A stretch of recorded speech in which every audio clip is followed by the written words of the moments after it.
Δεν θέλω να παρεμβαίνεις. Μάλιστα, κύριε Περίαντρε, τις έβρεπα όταν ήσουν μικρός. Αφού δεν θέλεις να παρεμβαίνω, αφήνω το δίσκο και παρεμβαίνω.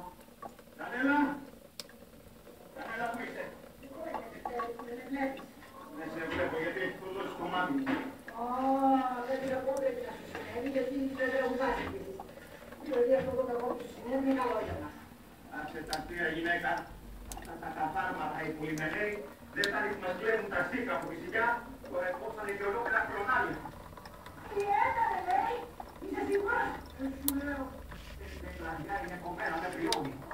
Τα καθάρματα!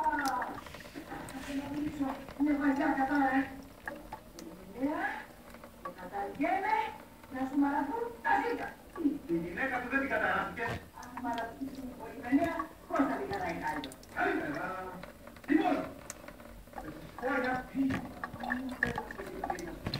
Μόνο στο χωριό, αλλά και σε όλη την Ευρώπη, η πολυμελαία είναι σίγουρα η πιο καλή ανθρώπη. Τι είπες, τρελέ?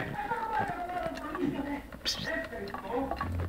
Γυναίκα, η Κυριακή θα μου κάνει ζερνάκι που δεν με τις κλιματόδεγες, τις εικόνες. Και θα αποφες πετάς τα ταξίδια τόσα κλαδιά έχουμε. Τι κάνεις εσύ εκεί? Αυτά είναι ακουστικά. Τα πίσικιά του Κάμαμε, που βγαίνει το δικό μας εκεί.